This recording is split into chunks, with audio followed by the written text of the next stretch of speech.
कि फर्टिलाइज़र का इस्तेमाल कैसे करना होता है, और उसके कारण हमारे भारत देश में कैंसर की भी बहुत ज़्यादा योगदान वो दे रहे हैं। किसान, उसमें किसानों की गलती नहीं है, तो गवर्नमेंट उनके लिए सब्सिडी तो प्रोवाइड कर देती है, लेकिन उसे यूज़ कैसे करना है वो उन्हें नहीं बताया जाता। ज्ञान का भी अभाव होता है। बिल्कुल ज्ञान का अभाव है। तो किसानों की बात कोई नहीं करता, मीडिया भी बहुत कम करती है किसानों की बात, और किसानों की समस्याओं को कोई नहीं सुनता।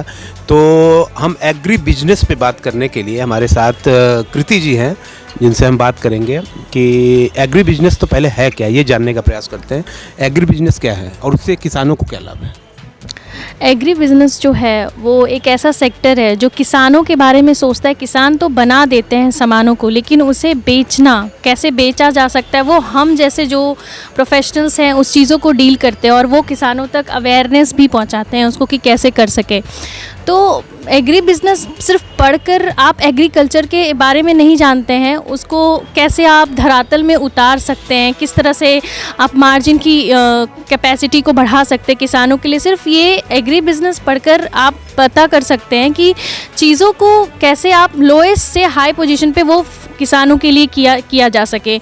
हम लोग सोचते हैं कि कैसे उनको फ़ायदा हो, बट एग्री बिजनेस में हम ये फोकस करते हैं कि ना सिर्फ उन लोगों को फ़ायदा हो जो कि बहुत ही ग्राउंड लेवल पे, वो उन लोगों को भी फ़ायदा होता है जो बीच में होते हैं, जो उनको नहीं मिलता मार्जिन, मतलब कि जैसे कि बेचने वालों को जो रिटेलर से आते। तो एग्री बिजनेस सप्लाई में भी आपको हेल्प करता है कि कैसे आप एक गेहूं उगा रहे हैं तो उसको सप्लाई चेन को कैसे मैनेज कर रहे हैं, लॉजिस्टिक्स कैसे मैनेज कर रहे हैं। तो किसान से लेकर के हर एक जो अपर लेवल पर बैठे हैं, A class two C class level जो लोग उस बीच में होते हैं, उन सबको टारगेट करके इस कोर्स में पढ़ाया जाता है। उन बच्चों को पढ़ाया जाता है कि आप हर लेवल के लोगों को सोच रहे हैं और कैसे उनको बिज़नेस जनरेट करके दे सकते हैं, वेदर इट इज़ अबाउट कि वो गेहूं हो या किसी भी तरह की चीज़ें हो। तो मैं खुद उस चीज़ों पे बहुत ज़्यादा फोकस्ड रही हूँ, और मैंने एग्री बिज़नेस पढ़ा ही इसलिए था क्योंकि किसानों के बारे में मैं हमेशा किसानों को देखती थी, तो मुझे लगता था कि अरे इनके बारे में तो कोई सोचता नहीं है, उतना नहीं सोचता, बस इतना। हाँ, किसानों के लिए सब सोचते हैं क्योंकि वो वैसी,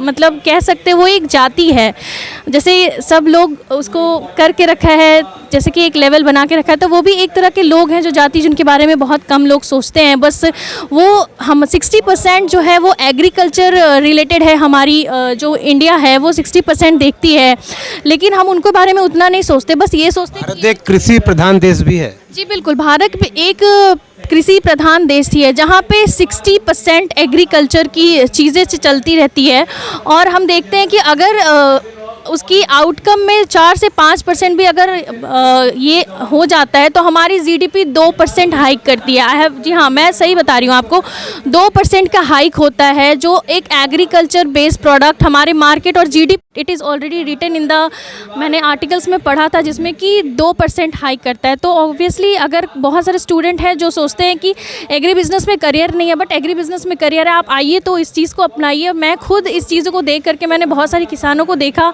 जो इनके बारे में बिल्कुल भी नहीं सोचते। तो जब मैं किसानों को देखती थी, सॉरी वहाँ पे आधा बोला था मैंने, जब मैं किसानों को देखती तो मैं सोचता था कि अरे सब अपना फ़ायदा देखते हैं, इनका फ़ायदा कोई नहीं देखता। ये वो वर्ग हैं जिनके बारे में बहुत कम लोग सोचते हैं, वो दिखाते हैं कि वो सोचते हैं, बट वो शोषित और वंचित वर्ग भी कहा जा सकता है। बिल्कुल बिल्कुल, हम उसको कह सकते हैं कि वो शोषित और वंचित वर्ग हैं, और उनके बारे में कोई नहीं सोचता। गवर्नमेंट उनके लिए सब्सिडी तो प्रोवाइड कर देती है, लेकिन उसे यूज़ कैसे करना है वो उन्हें नहीं बताया जाता। ज्ञान का भी अभाव होता है। बिल्कुल ज्ञान का अभाव है। तो मैं खुद इस चीज़ को अवेयरनेस करने के लिए, being a student of agri business, मैं खुद एक कंपनी को स्टार्ट करने जा रही हूँ जिसमें मैं अवेयरनेस भी चाहूँगी कि किसानों को मिले। मैं, क्योंकि पढ़े लिखे लोग तो सारे हैं, लेकिन वो दबे कुचले लोग हैं जिनको पता नहीं होता है कि फर्टिलाइज़र का इस्तेमाल कैसे करना होता है, और उसके कारण हमारे भारत देश में कैंसर की भी बहुत ज़्यादा योगदान वो दे रहे हैं।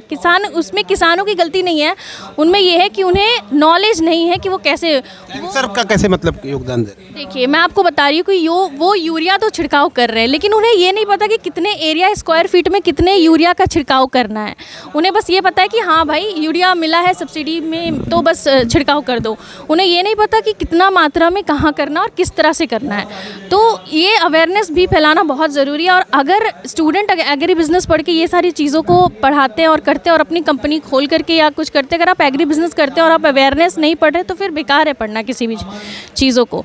हम लोग को पढ़ाया इसीलिए जाता जाता है ताकि हम लोग देश के लिए कुछ कर सके। बस खुद के लिए नहीं करना होता है, देश के लिए भी कुछ करना होता है, इतने सारे लोगों हैं उसके लिए भी। तो यूरिया भी बहुत ज़्यादा इफ़ेक्ट कर रहा है कैंसर के लिए। अगर आप देखेंगे तो यूरिया जो है हमारी सॉइल की कैपेसिटी को ख़त्म कर रहा है, उसकी उर्वरकता जिसको कहते हैं, जिसको फर्टिलिटी कहते हैं इंग्लिश में, उसे भी वो ख़त्म कर रहा है। और रिटेंशन भी, जो उसको वाटर रिटेंशन कैपेसिटी करते हैं वो भी यूरिया ख़त्म करता जा रहा है। तो हम कैपेसिटी करते हैं वो भी यूरिया ख़त्म करता जा रहा है। तो मैं जो कंपनी खोल चुकी हूँ और जो चल रहा है अभी, उसके ऊपर मैं R&D चल रही है हमारी। नैनो फर्टिलाइज़र्स जो ऑलरेडी बहुत सारी ब्रांड बना रही होगी, बट हम उस तरह की कंपनी में इन्वेस्ट करें जो कि इंसानों के लिए भी बहुत ज़्यादा कारगर साबित हो और कैंसर पीड़ित लोगों के लिए भी, जो कि आए दिन बढ़ता जा रहा है। सिर्फ USA ही नहीं, इंडिया उसके पीछे ही है। हम लोग कहते हैं कि USA एक बेल्ट है, बट इंडिया उसके पीछे नहीं है। अब तो आपको शिफ्ट होना पड़ेगा उस प्रोडक्ट के तरफ। किसानों को मैं मेनली फोकस करती हूँ, उस तरफ होना पड़ेगा कि जहाँ पे आप उसके बारे में सोचें कि कैंसर पीड़ित कैसे हमारा देश ना हो। तो ये एक फर्टिलाइज़र मैं आपके बता रही हूँ, नैनो फर्टिलाइज़र एक ऐसी चीज़ है जो हमें कैंसर में कम से कम 10% का राहत दे सकता है, उस बेल्ट को डिक्रीज़ करने में मदद कर सकता है आपकी। और इसके लिए मैंने एक कंपनी खोली जिसका नाम है खुशी संसार एग्रोकेमिकल्स फर्टिलाइज़र लिमिटेड। मेरा नाम कृति है। तो बहुत सारे ऐसे लोग हैं जो कहते हैं एग्री बिजनेस पढ़ के करियर नहीं बनाया। सब बिल्कुल बनाया जा सकता है, मैं बना रही हूँ। ज़रूरी नहीं है कि आप सिर्फ सरकार की तरफ जुड़े या प्राइवेट कंपनियों में जुड़े, बट आप वो भी करें कि जो आप खुद के लिए भी करें और देश के लिए भी कर पाए और लोगों के बारे में भी सोचिए। आखिरी सवाल ये है कि किसानों में जागरूकता फैलाने के लिए आप लोग क्या कर रही हैं, कौन सी मुहिम चला रही हैं?